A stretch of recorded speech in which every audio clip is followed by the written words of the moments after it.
Greetings, everybody. This is Kate Hurley, co-founder of the Million Cat Challenge. I'm so happy to see a whole bunch of you here today, including a lot of old friends and some new names in our lineup of attendees. We love this topic and we love the Million Cat Challenge because it's brought forward all these different ways of providing positive outcomes for cats. And one way, of course, is to get a cat back to the home that it had in the first place through return to owner, or better yet, helping owners find their lost cats so that they bypass the shelter entirely. So here to lead us in this exciting discussion is Brigid Wasson, lifetime animal welfare professional and shelter director. But before we get started, just wanted to take a moment to thank Maddie's, as always, for being such an incredible partner. As many of you may have heard, it's been a big week here in Million Cat Land, and if you don't know or somehow missed my incredibly corny video that I sent you all last week, do check out the Million Cat Counter at millioncatchallenge.org, and if you want to find out even more about that, click on the counter and it'll bring you to a whole thing from me and Julie about it. So thanks so much for all of you and for Maddie's. And just want to remind you as we wheel into the webinar, do feel free to ask questions throughout the entire webcast. We love hearing from you. Just type them in the chat box as they occur to you. We'll queue them up for the end. And if you run out of time and have to jump off before the Q&A session has ended, don't worry. We are recording this presentation, so you can always revisit it later. Okay, so with that, back to our presenter. Brigid became interested in lost pet prevention and recovery in 2008 when she discovered Missing Pet Partnership, and in 2014 was invited to join the board of directors. She currently serves as president of the organization and manages the animal shelter initiatives, including Mission Reunite, which teaches animal shelter management staff, volunteers, and community partners to work together to increase owner reunions and decrease shelter intake. Getting pets back home quickly saves resources that can be better utilized for animals truly in need of a new home, such as cruelty or neglect cases. Brigid lives in Sonoma County, California, and is the CEO and principal consultant of the Path Ahead Animal Shelter Consulting, or PASC, if you want to turn that into an acronym. And without further ado, take it away, Brigid. Thank you so much. Thank you to Dr. Hurley, all your associates at the Million Cat Challenge, Maddie's, and everyone who has made this webinar and this whole initiative possible. It has been an amazing week for us, and I'm really pleased to be with all of you here in the audience today to talk about my favorite subject, missing pets, or the finding of missing pets. So that's me. Many of you have met me in person or seen me speak, so we don't need to look at my face for too long. We'll get right to the subject. So in my years in animal shelters, I saw thousands upon thousands of cats coming in, not being reclaimed, and for many years I assumed that they were unwanted. But I started to question that after a while, and especially getting involved with Missing Pet Partnership.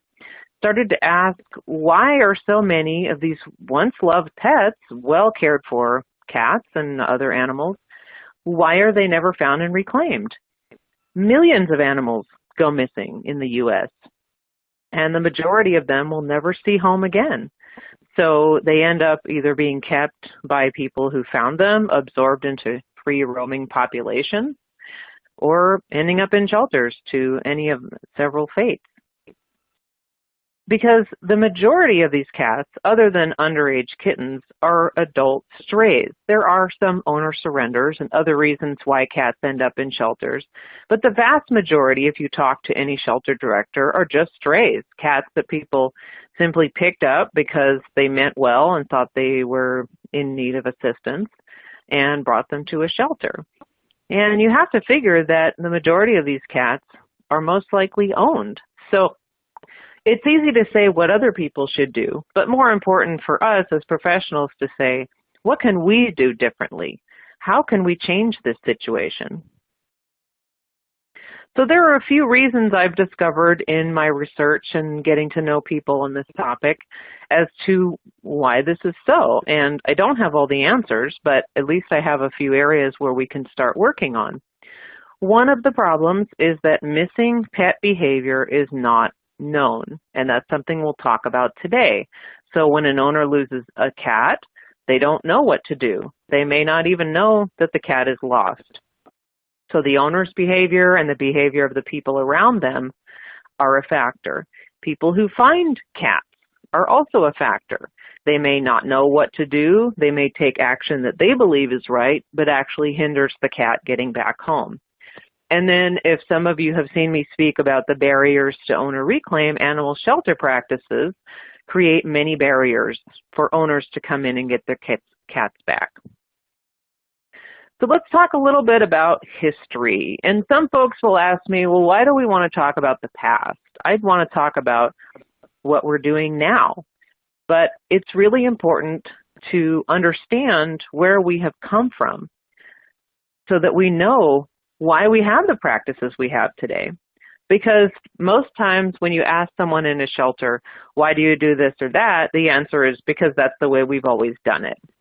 Or there may be some reason that they come up with that's not really logical, that's not really based on today's best practices. So animal control and management departments largely were created to manage dogs. And this was back in the day when dogs were largely roaming. Many people lived on farms. Populations were lower in the United States and concentrated in certain areas. So the concerns for people about animals were dogs biting people, spreading rabies, and killing livestock. So these were the things that the public were concerned with, and this is why these animal control departments were created, largely by state and local governments. But cats pretty much weren't on the radar. They were just kind of there in the background, killing mice, living on farms, living in the cities and the stables, especially when we used horses for transportation. And interestingly, as things changed over the years, ironically, when cats started to be seen as more of a household pet that shouldn't be allowed to roam, that should be taken care of and in the house and brought to shelters, things got much worse for the cats. And so when someone saw a cat outside, they didn't just look the other way. They'd think, oh, this cat needs to be rescued. I need to take it to a shelter. And if you're involved in the Million Cat Challenge for more than 10 minutes, you'll know what happens next. So often the outcome for the cats is not good and has not been good for many, many years. So these early animal shelters, which many of them are still pretty much the same way they were built in the 50s, 60s, 70s, were designed for dogs. And you can see this clearly. You walk into 4 out of 5 older shelters, and you'll see some sort of an office or an old house with some dog kennels attached to it. That's basically how they're designed. They were designed for holding dogs. Cat rooms are basically other rooms that have been repurposed. You can clearly tell that they used to be a storage room, somebody's office, or a broom closet. And somebody rolled some cages in there one fine day and said, this is the cat room. And unfortunately, many cats are still housed this way today in rooms that aren't designed for animals to live in, that don't have adequate ventilation or other things that they need for their optimal health. So let's talk about some shelter practices that are based on assumptions rather than facts. And these are some of the assumptions that are common in our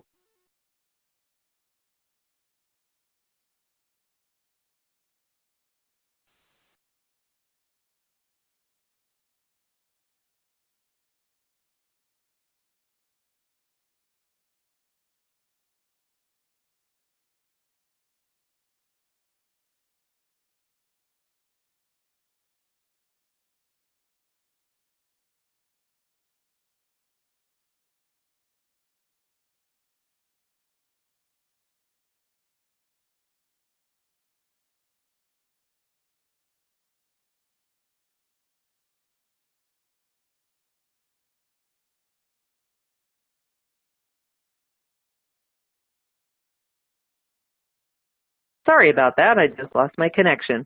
So we were talking about free roaming cats, and the reality is that many many people let their cats outside, for better or worse. Now, we recommend that people keep their cats on their property for their safety, but in reality, many people do not. And of course, there are community cats who have multiple owners, feeders, etc.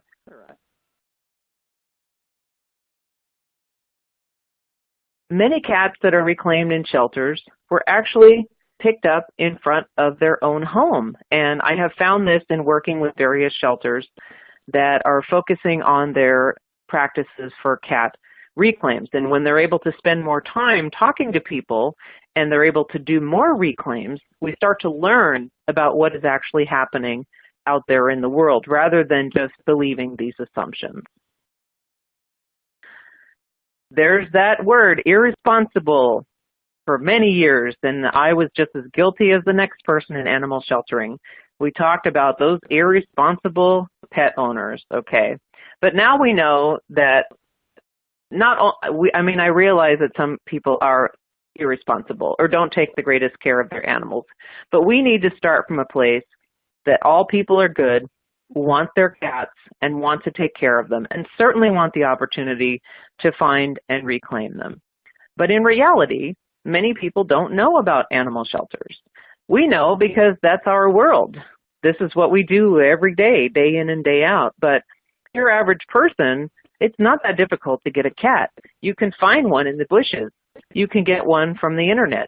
Somebody will give you one. This is how many people get their cats and kittens, not necessarily by adopting from a shelter.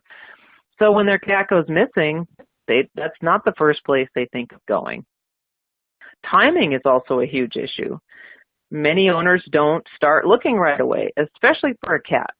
I can't tell you how many times I did a lost cat tour in the shelter, and I would always ask, when did your cat go missing? Oh, about 2 weeks ago.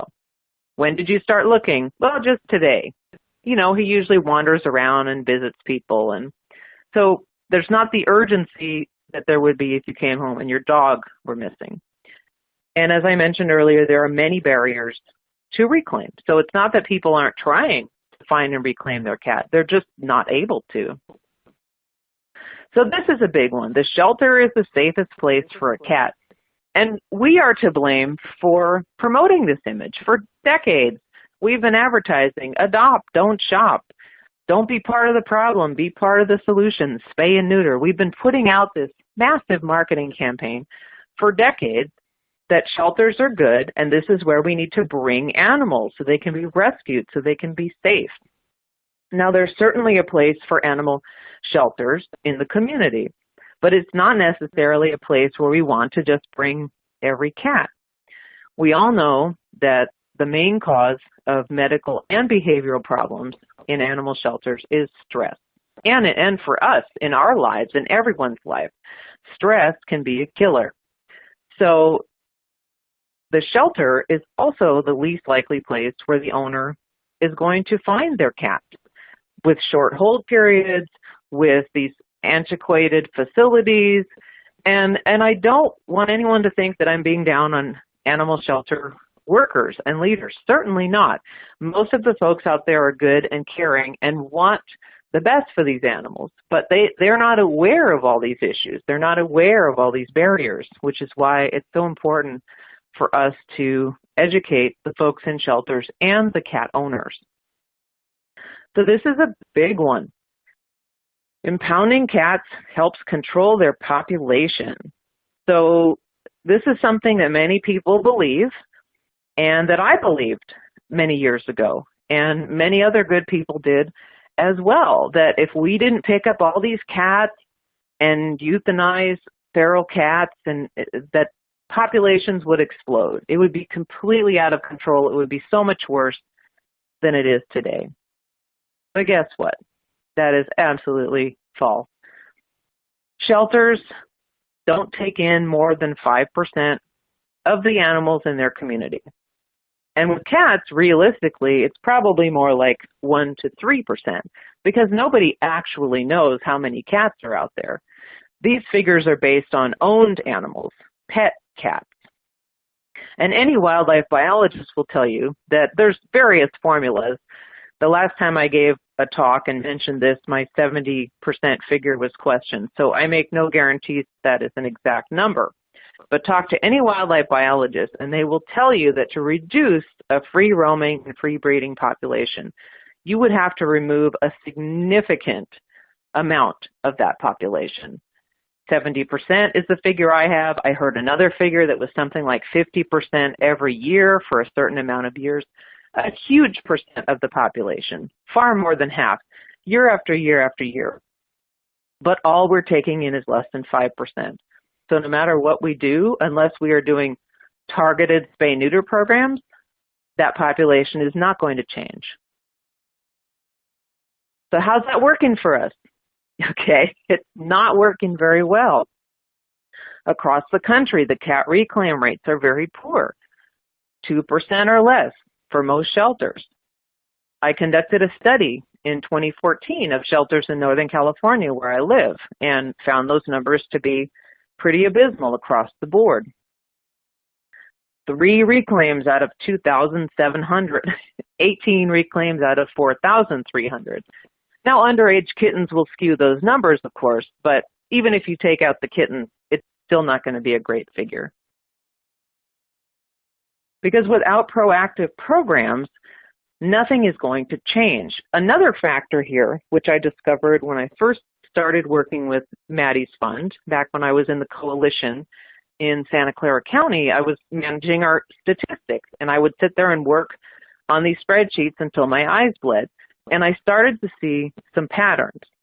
And one of those was that we were not adopting out more than 50% of our incoming animals. Now, that's not to say we were euthanizing 50%. They had other positive outcomes, whether own or reclaim, small, but it was there, going to foster, going to a rescue group, or being transferred to another shelter in better hopes of being adopted in a different venue. So we were just shifting the problem around. These were positive outcomes, but they weren't permanent outcomes. So we are certainly in favor of any kind of adoption program, promotion, etc. But you just need to be aware that that is not the only answer. We're full. How many times have you heard that? We're full, throwing your hands up, tearing your hair out. Okay, I get it. When you're overburdened, you can hear all this great advice, but you can't deal with it right now. This is why it's good that we have this talk going into winter, because we all know that this is the time to plan for next spring. But the good news is that shelters implementing even one new best practice or two are going to see results. And that's what I want to get across, is that everything doesn't have to be perfect. Nothing is ever 100%. But whatever you do, any change, if there's a 5% improvement, that's an improvement. Roanoke Park Animal Shelter is one that I like to hold up. They have a very proactive missing pet program, and they do a number of things, including microchipping and tag at reclaim for both cats and dogs. They do free cat spay-neuter, and they have been doing this for a number of years for their city. And they have a very high reclaim rate. Now, in fairness, they only cover 2 cities. It's not like a huge county shelter with a 10 or 20,000 intake. But still, they're doing very well in their community, and these are practices that the larger shelters are starting to take on and are starting to see some improvements there as well. So let's talk about missing pet behavior. Okay, so this is something that is not understood by many, unless you've been involved with Missing Pet Partnership, because we talk about this all the time. The most important thing and the most basic thing is that missing pets will behave differently than they do at home. So if you go out, here kitty, the cat's probably not going to run up to you when they are outside of the home and they are frightened. So some questions to ask if you are counseling owners of missing pets is, are they indoor or outdoor? And because that will change how they behave. And are they shy or outgoing? This kitty here is Flossie, and Flossie lives with her owner in a Chicago apartment. She reached out to us when Flossie went missing. And she was sure that she had gotten out the window, even though she hadn't seen her get out. And she was very distraught. She'd gone all around the neighborhood, handing out flyers, talking to the businesses downstairs, but nobody had seen Flossie. And after speaking with her, I stressed that she needed to look more inside the home, inside the building, because she's an indoor cat, and they rarely wander very far. So sure enough, a couple days later, she called me back. Flossie was safely back at home. It turns out that it was hot during the summer, so folks had left their doors open into the enclosed hallway to get some airflow, and Flossie had gone across the hall and was in the landlord's apartment, hanging out in the piano. So we add that to our list of strange places where cats have been found. So the important thing to remember for all cats, but especially indoor cats, is that they are not going to be very far from home. It's not like a 2-year-old intact male husky who may have run 5 miles before you even realize he's missing. Very important to understand as well is that they may appear feral in a shelter environment. And we have seen this in our situations where folks have had to use a humane trap to catch their own cat, because when they are outside, they are so frightened that you can't just walk up and pick them up. So they've had to use a humane trap, and when you pick up that trap, boy, they're hissing, spinning, crouching in the back, looking exactly like what we would call feral. So the outdoor cat may be a little further away. They're going to have a little bit more of a territory. The important thing to remember about an outdoor cat is that if they don't show up for their 6 o'clock feeding time, or whatever their normal routine is, that something has happened. They may be stuck. They may be injured. They may have been displaced, which is typically that they've been chased by an aggressive cat or by a dog. So something has happened, and you need to figure out what has happened in order to be able to find them, especially if they are ill or injured. The shy cat. Now, I wouldn't believe it if I hadn't heard it dozens of times, and I just heard another story recently, that these cats can hide without eating or drinking for days or even weeks.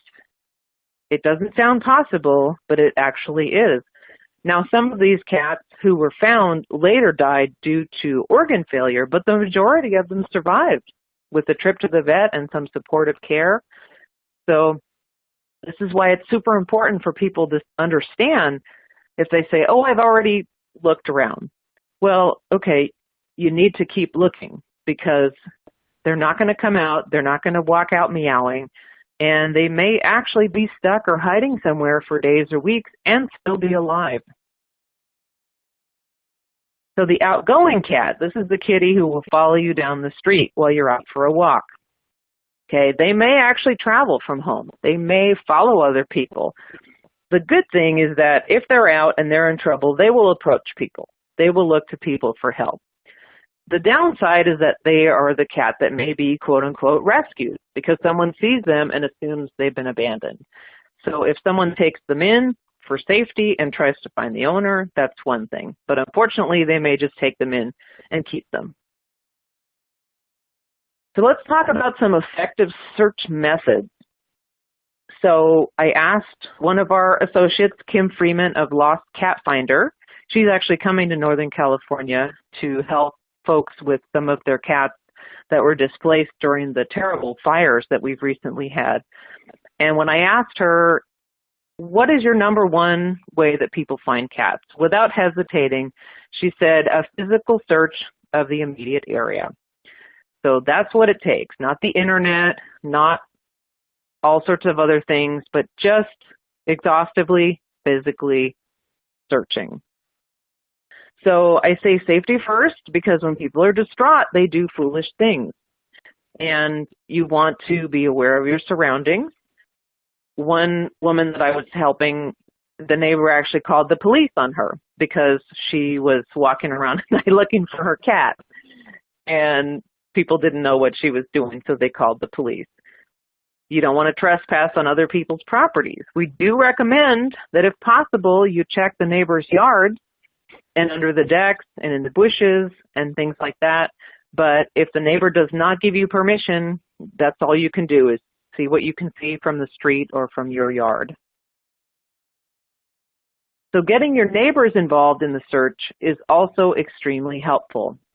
This kitty here in the picture is called Zant, and Zant actually lives not too far from me.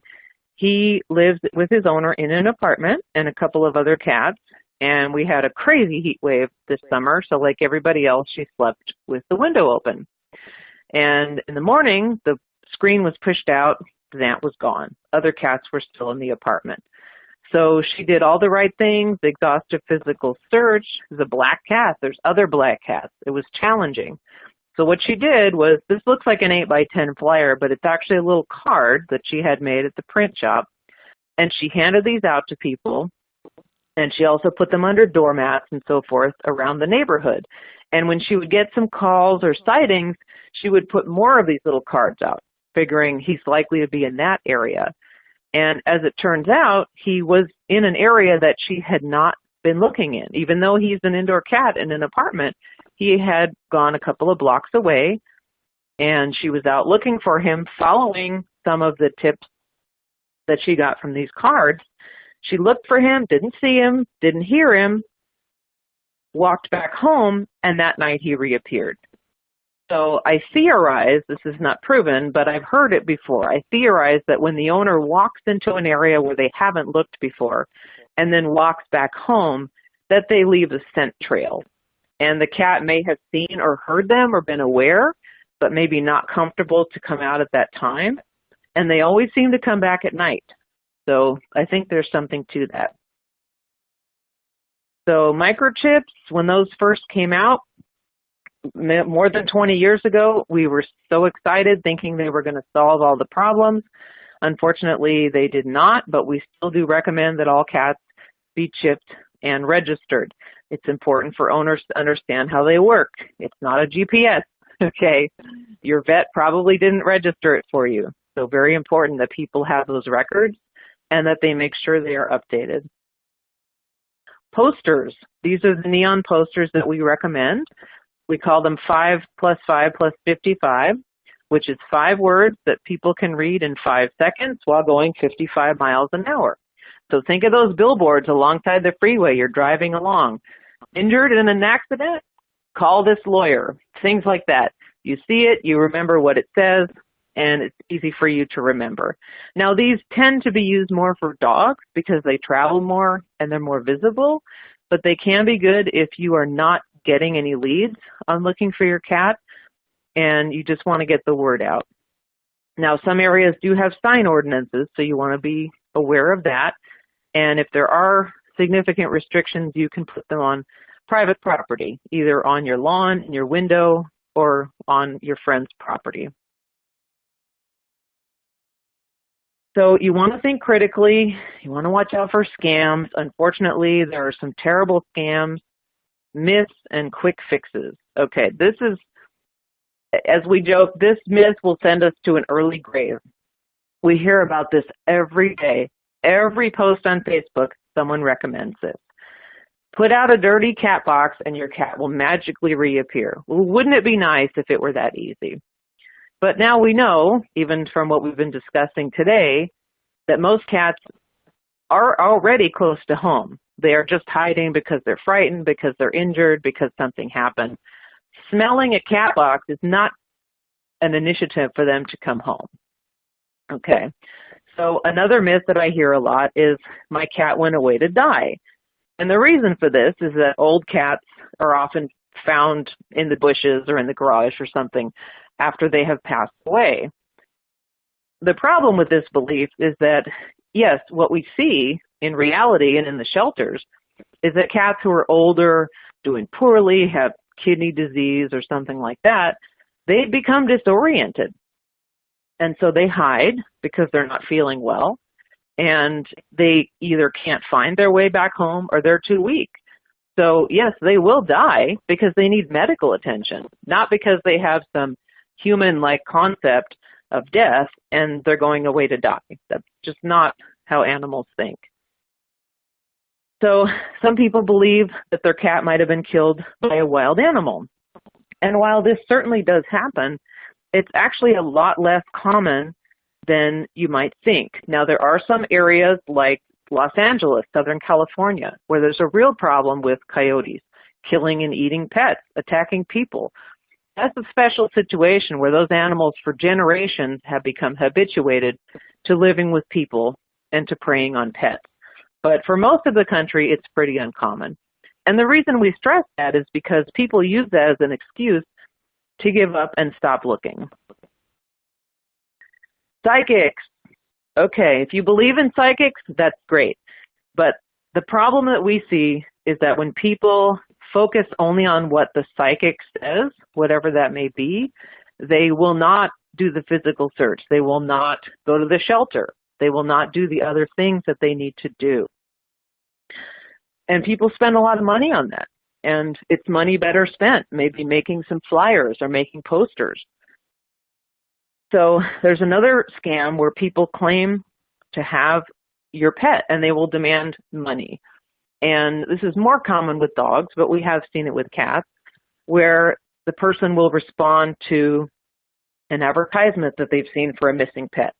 And sometimes they'll even threaten to harm the animal if the person doesn't send them money. And it's just awful that they would do this to people who are distraught and desperate. And so we tell people that if this happens, if someone is claiming to have your pet and demanding money and being weird, ask them to text you a picture. Everyone today has a phone, and there's no reason why they can't do that. If they can't, and if they just keep asking for money, it's just a scam. So these are some of the owner behaviors that cause a problem.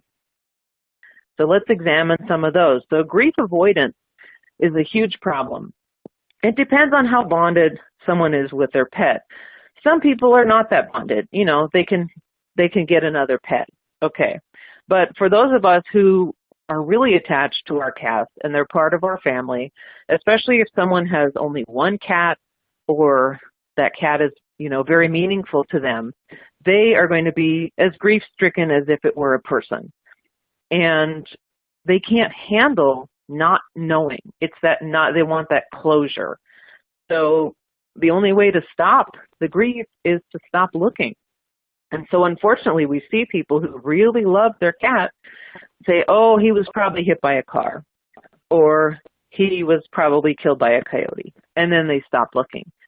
In the meantime, their cat is out there somewhere needing help, or they end up at the animal shelter weeks later, but they don't come down to look because they've already given up. Timing, as I mentioned earlier, the owner doesn't start searching right away, or they give up searching too soon. This is a huge problem, especially for cats. Lack of support, even from spouses, friends, family members. We hear a lot that people are embarrassed that they are spending so much time looking for their pet because the spouse or the people in their lives are saying, oh, just get another one. You know, it's just a cat. But of course we know that that is not true. Bad advice, okay, that cat box. And another variation on the cat box is sprinkling vacuum cleaner contents around your home outside. Now, where that came from, I have no idea, and why that would bring a cat back, but everyone's an expert, and there's no shortage of crazy advice, including that you, the owner, should urinate outside in your yard. Okay, we don't recommend that. It's unsanitary. Someone might call the police, and it certainly will not encourage your cat to come home. And the crux of this is the wasted energy that you can argue all day over certain methods, and some people really believe they work, and they're not going to change their mind. That's fine. But the danger in doing things that are ineffective is that owners have a limited amount of energy. There's that grief avoidance. When they hit that wall, they're done. And so we don't want them wasting energy when they could be putting their energy into effective search techniques. So let's talk a little bit about finders. So these are some of the behaviors of finders that prevent cats from getting back home. Okay, this is one we call finders keepers. So people really quickly get attached to an animal. We all do it. You know, shelters, kittens come in, cute animals. Oh my God, how cute they are. You feel a bond instantly. But it's not really yours. You don't know, especially if you have found the animal in your neighborhood. You don't know where that animal came from. But then we get into these beliefs, like the owner doesn't deserve to get their pet back. And we see it, oh my God, this animal is skinny. It must not be taken care of. And we've seen cases where the finder even gives the owner a hard time about reclaiming. And they have absolutely no right to do so. So there's what we call the rescuer mentality, the folks that believe that every animal needs to be rescued. And this is something that comes into play also with community cats for people who don't believe cats should be outside. Well, whether you believe one thing or the other, that's the way it is. Cats are outside, and that's never going to change. When folks find these animals believing that they're not being taken care of or they don't have an owner, they don't go to the shelter, they don't report them found. And I've seen people give animals away or adopt them out without any attempt to find the owner. And this is how you read those stories in the news that come up from time to time about animals finding their original owners from 5 or 10 years ago thanks to a microchip. And they're in some completely different area. So it means that animal was found and adopted out or given away, and nobody ever checked the chip or tried to contact the owner. And then there's just a lack of knowledge of the system. Some people really mean well, and they just don't know what to do. So they find an animal. Maybe they're not a pet owner. They don't know anything about laws or animal shelters. So they find an animal, they think it needs help, and they give it to some friend of theirs that has animals. So this is also a problem. So our motto is think lost, not stray. This is super simple and super important because we all have biases and they affect us in ways that we're not aware of. We like to believe that we're not. We like to think we're enlightened. We don't think that way, but we all have them from our upbringing, from our experiences, from the people with whom we interact. So these are some biases in animal sheltering. A cat looks unwell. They're abused. They're neglected, right? Not that they're old. I've unfortunately lost some of my older cats in the last couple of years. And the way they looked in the last 6 months of life, if someone saw them, they might have thought that I was not taking good care of them. But the fact is that they were 17 years old and had cancer. We don't know what the real story is on animals that end up stray. We believe that a fearful cat is feral, or the cats have been abandoned and dumped. People love to say that. They come out here and dump animals. Certainly it happens, but not as often as we think.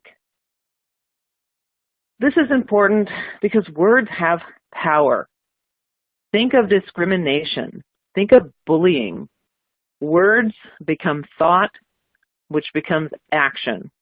If we believe these cats are abandoned, dumped, abused, are we going to take the effort to look for their owners?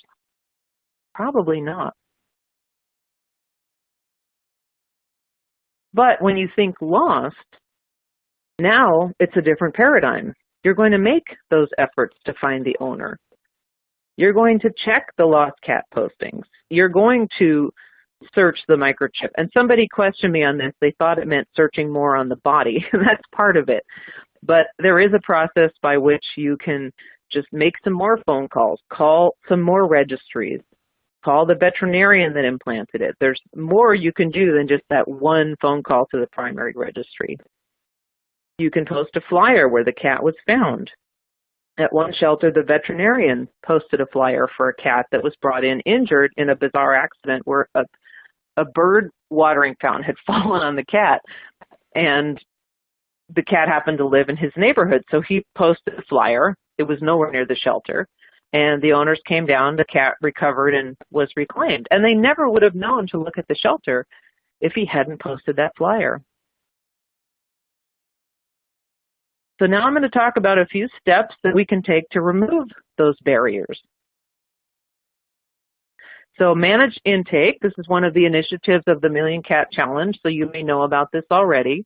But if not, it's a very interesting and complex topic, and it's been very interesting when I've discussed this in areas that not only aren't doing it, but have never heard of it, the response that I get. So I don't know who you are out in the audience, if this is something you're already doing, if it's an idea you embrace, or something you've never heard of, or don't think is a good idea. So these things are all up for discussion. The main thing that people tend to say is, we are open admission, so we can't do that. But if you ask 5 people what that means, they'll give you 5 different answers. And the truth is that every shelter is doing some kind of management of their intake. You're not simply taking every animal and helping every person who comes in the door. The logic of managed admission is that you are taking in cats who need your help, underage kittens, animals that are sick or injured, and you're also engaging the public in those solutions. So if you have underage kittens, you're getting people to find the mom. You're getting people to foster. So you're not just letting people drop off cats, and then suddenly you're buried in cats. So it's very important to look at the laws. That's another thing I hear a lot, is that, oh, we can't do that because the law requires us. Okay, well, what does the law actually say? It's very interesting to look at those ordinances that people believe require them to take cats.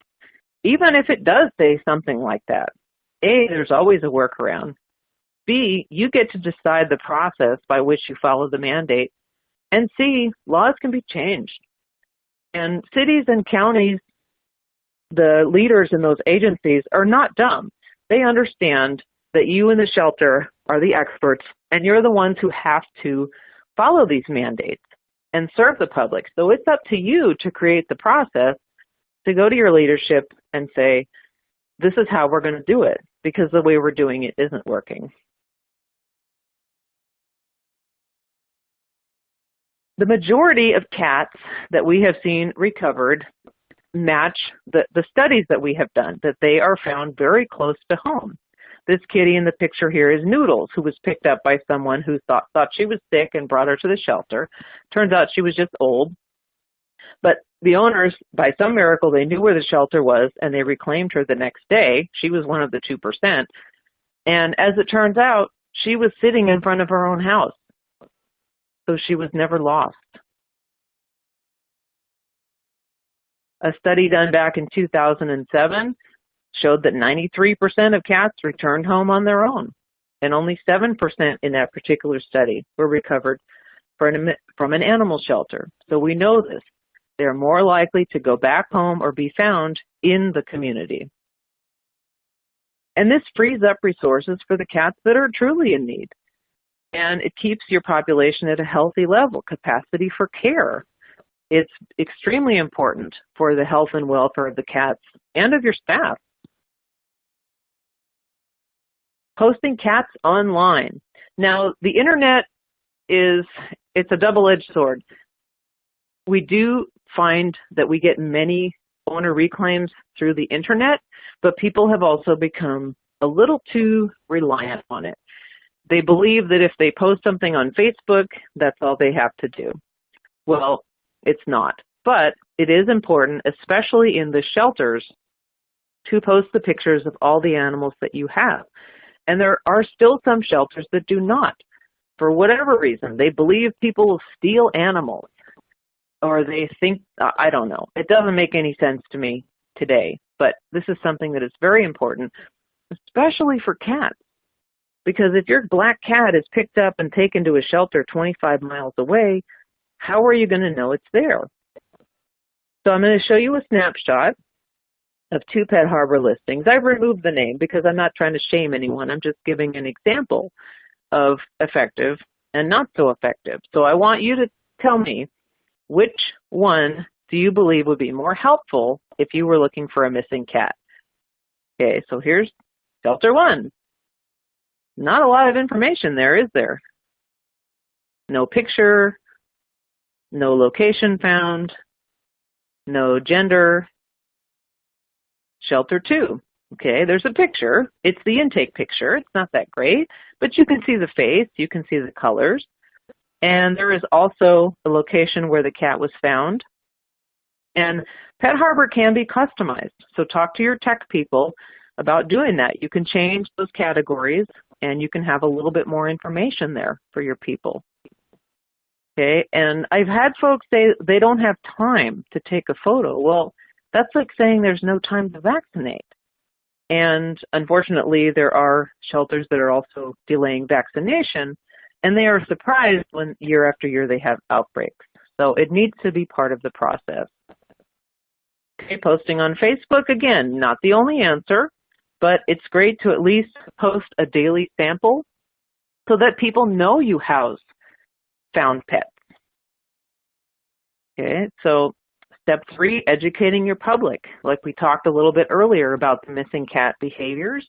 It's very important to have staff, volunteers, whoever mans your lost and found area to work with the public, because it's like being in a car accident. All of a sudden you have all these things to deal with, and it's not something that you've done before, and you're grieving and you're upset, and now you have all these problems, and to expect someone to know exactly what to do in that situation is unrealistic. So it's just a combination of all of these things that compound to decrease those chances of reunion. We're super excited about the missing cat study that we did with the University of Queensland School of Veterinary Science.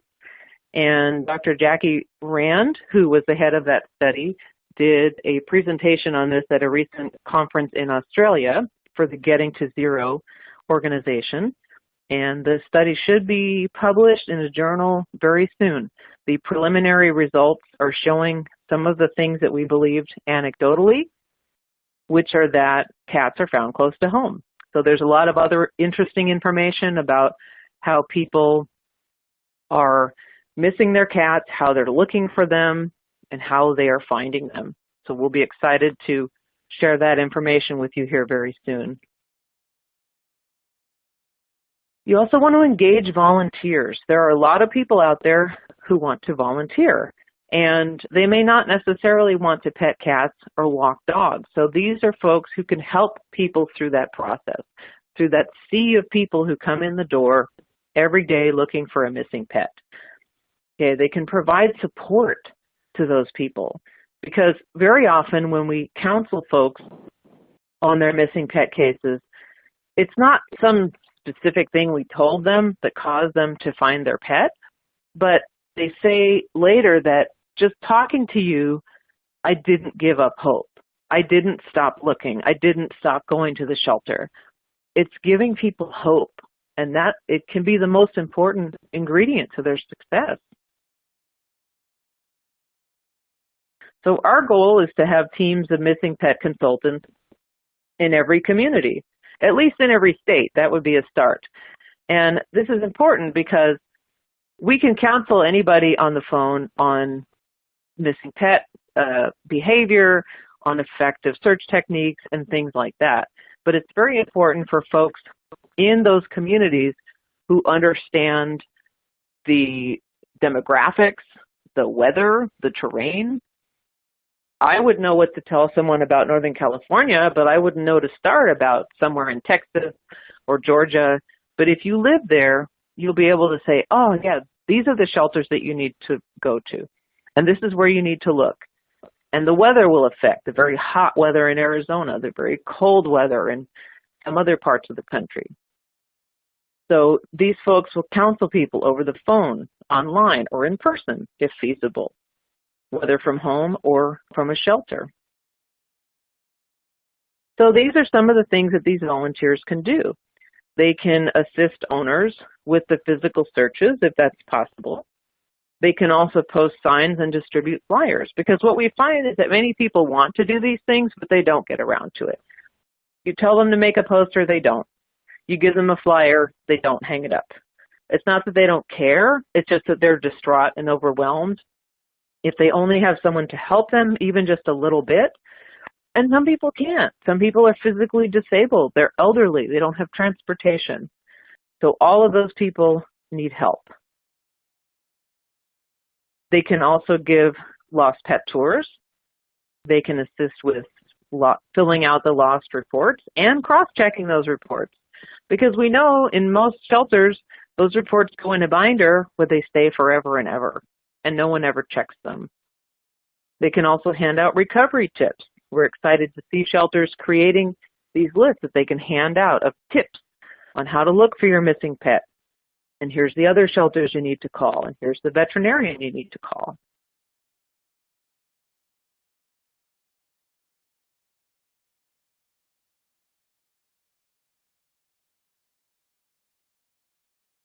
So the bottom line is, if you make it a priority, it's a win-win.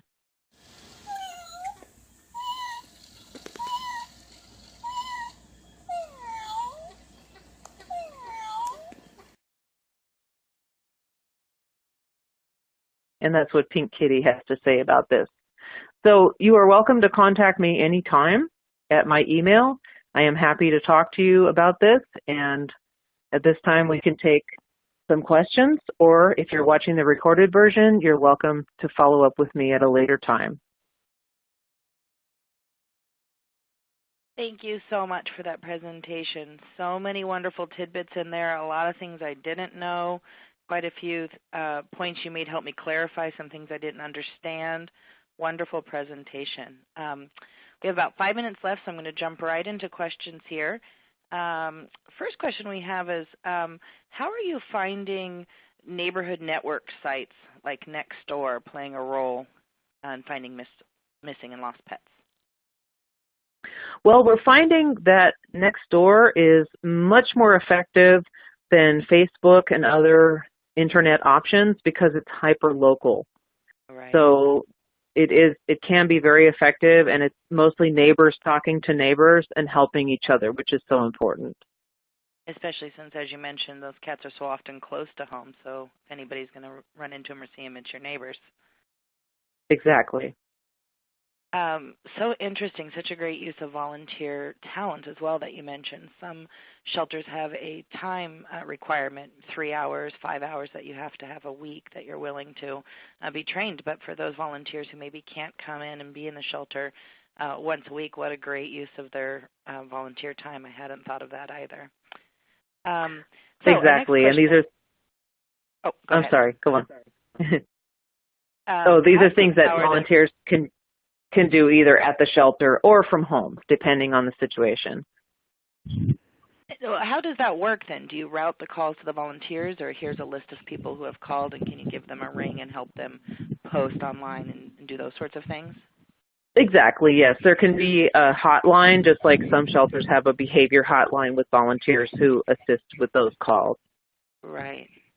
Brigid, this is Kate with a follow-up question that relates those two. I often stock my own Nextdoor.com and respond to lost pet listings. Have you encountered a shelter that uses volunteers to stalk their specific Nextdoor.coms and communicate with people about lost and found pets? Yes, I have heard of shelters. I want to say it's San Diego County and some others where volunteers are actually posting and communicating with folks on Nextdoor. So it's not automated, it's being done by volunteers. But that's been very helpful because it's very time consuming, especially for a large area like that. Cool. Yeah. Okay, our question is, I've had folks lose their cat when they first moved to the house. That's quite common, isn't it? So the cat is unfamiliar with the scents, etc. Would they still be likely to be close as with an indoor cat? Yes, and even though we heard the stories of animals walking 100 miles across the country to be reunited home, that's actually extremely rare. We have seen even cases where cats had just moved to the house and became lost.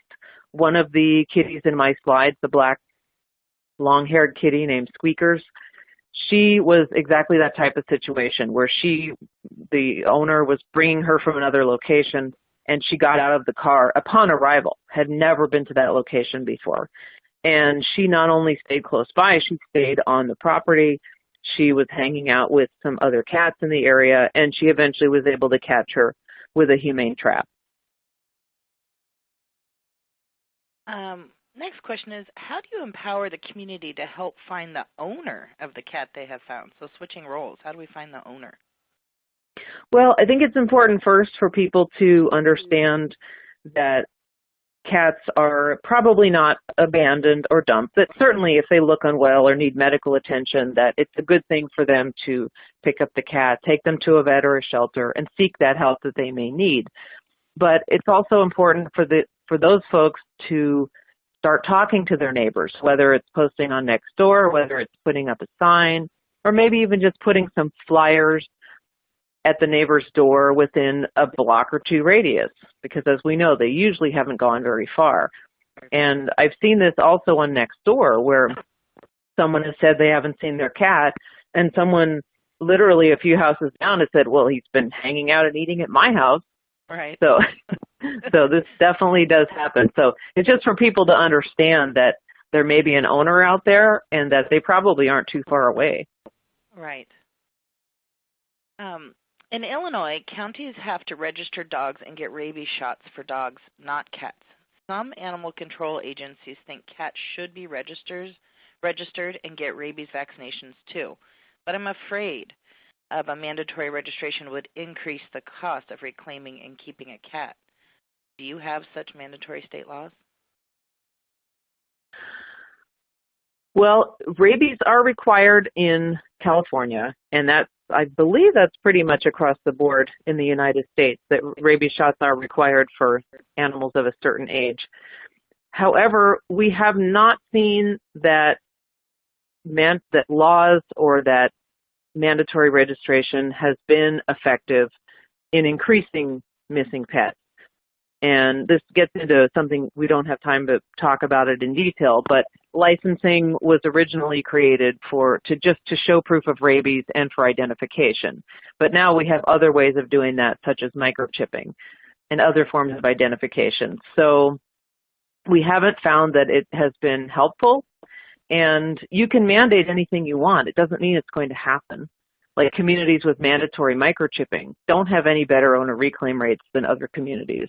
So it's making identification and vaccination and whatever else people need affordable and accessible rather than mandating. Yep. Our next question is, how do you feel about the orange, in quotes, kitty convict collar? And what about green or yellow for indoor-outdoor? Well, I personally am not a fan of cat collars because I have seen injuries. Not anecdotally, I have seen some pretty serious injuries, even from the breakaway kind. And if they are the proper breakaway kind, the cats tend to lose them in a day. So I'm not suggesting that people shouldn't do that if it's working for them. But I think most people don't know anything about animal welfare in shelters to begin with, and they're not going to know about the orange collar. It's not going to be that big of a thing that people outside of our circle would understand what it means. Yep. Yeah.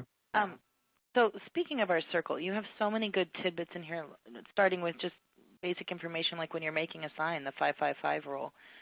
Is there a place where I can go to download some of these things, or where you've created them for public consumption so I can talk to people who are missing their pet and guide them on some of the things you've shared with us today? Yes, you can go to our website, and we actually are just putting the finishing touches on our new mobile-friendly website, which can be found at missingpetpartnership.info. Okay, perfect. And some of the tidbits you've shared with us today, they're ready there to be downloaded so we can share them with the public. Yes. Oh, fantastic.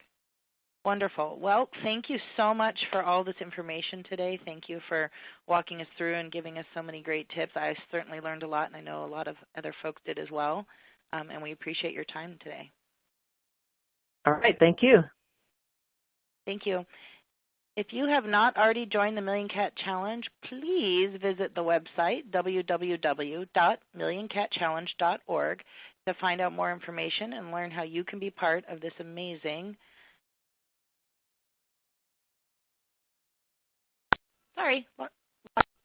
volume there really quick, this amazing campaign. Thank you for your time today. And if you are not still with us live, we will be emailing this out, a link that you can join and re-listen at your convenience. Have a good day, everybody.